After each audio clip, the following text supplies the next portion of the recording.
Imagine this, you're sitting alone in your room. No one is watching. The doors are closed. The lights dim. No one sees you. But what if I told you right, at that moment Allah is watching.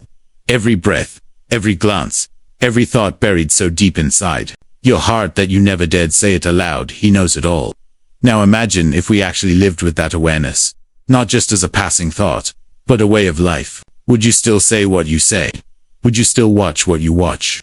Would you still ignore His presence when you know He is right there, closer than your jugular vein? This is Islamic Echoes, and today we dive into one of the most humbling, terrifying, and awe-inspiring truths of our din Allah, Al-Aleem, the all-knowing. And knowing Him by this name changes everything. We live in a world where control is a fantasy. We try to control our schedules, our futures, our careers, our families, but, in truth, we control nothing. The economy out of our hands. People's opinions, impossible. The weather, not even a chance. And yet, we stress ourselves sick trying to change what was never in our control to begin with. But when you know that Allah is watching, when you trust that He is in control and you are not, you let go. Not because you're weak, but because He is strong. Take the story of Yusuf, plotted against, betrayed, imprisoned, lied about, forgotten, and yet, throughout every test, his lips repeated one truth. Indeed, my Lord is knowing of what they do. He didn't need justice from the people. He didn't wait for apologies. He rested in peace, knowing Allah knows. He knew that Allah doesn't miss a single whisper, a single tear that dries on a pillow, a single injustice thrown at your heart. Allah knows. And that was enough for Him. What would your life look like if that was enough for you too? You see, living with Allah's name, Al-Aleem, means living with awareness. When you open your eyes in the morning, it should hit your heart. Allah sees me today. Allah knows me today. It should shape your words, your actions, your silence. And here's what's incredible. Even before you say a word, Allah already knows what's sitting in your heart. Do you remember the Prophet Muhammad, longing to pray toward the Kaaba? He never even asked. He just kept looking up at the sky with longing.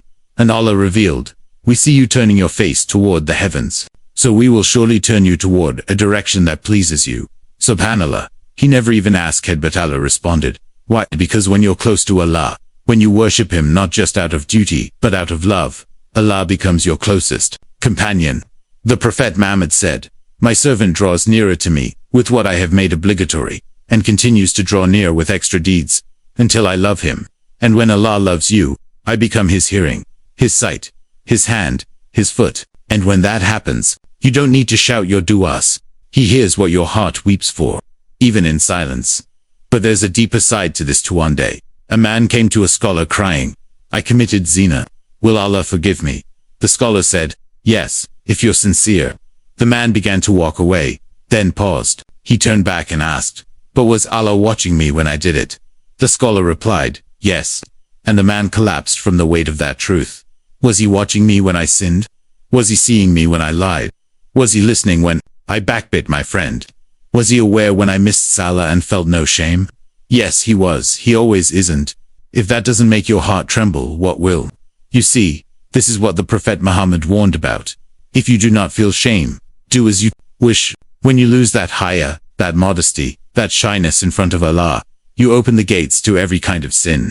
That's why our Salaf used to cry at night, not from fear of the people, but from fear that Allah knew who they really were. That He saw what no one else did. We care so much about what people think. We polish our image. We stage our photos. We lie just a little to make ourselves seem better. But do we ever try to impress Allah the way we try to impress the world? Look at the Prophet Muhammad. He would pray so long at night that his feet would swell. And when asked why, he would say, should I not be a grateful slave? He knew that even with all he had done, he could never repay Allah. That's the kind of humility that comes from knowing that Allah knows every breath you've taken, every mistake you've made, and every intention you ever hid on. What about our book of deeds? That book that you and I are writing right now, the one we will receive on the day of judgment. Every word, every act, every click, every missed prayer, it's all in there. Every unspoken thought recorded. Are you ready to read it? Allah says in the Quran, on that day, people will be shown what their hands have sent forth, and they will say, woe to us. What is this book that leaves nothing small or big, except that it has recorded it? Subhanallah, do we want to be those people? And yet, Allah is also a Roman. He gives us chance after chance. Even now, Even after all the lies and sins, we can still turn back. He still wants us to return. He still leaves the door open, but the clock is ticking. The angel is writing. The inspection is in progress. Right now, so what do? We stop lying to ourselves. We stop pretending that we're doing things for Allah when we're not. We take off the masks. We hold ourselves accountable. The Prophet said, take account of yourself before you're taken to account. Don't wait for the day when your deeds will be weighed them now. Allah doesn't look at how much you do. He looks at why you do it. He doesn't care how beautiful your recitation sounds if your heart is absent. He doesn't care how long your beard is if your soul is corrupt. He looks at the depths of your heart, the raw, unfiltered reality, and he knows it better than you do. And that's the test of sincerity. Knowing that Allah is Al-Aleem, Al-Khabir, As-Sami, Al-Basir, the all-knowing, the all-aware, the all-hearing, the all-seeing shouldn't just make us fear. It should transform us. It should humble us. It should break our egos. And it should give us peace. Because when no one understands you, Allah does.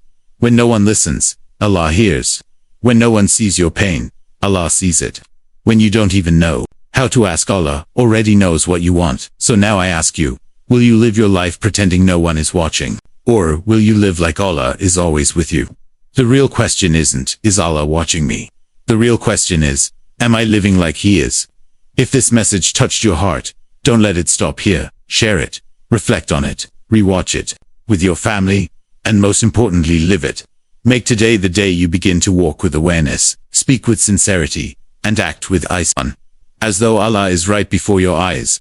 This is Islamic ecos where reminders touch the soul. If you found benefit in this, subscribe, like, and share. But more than anything, make today count, because Allah is watching.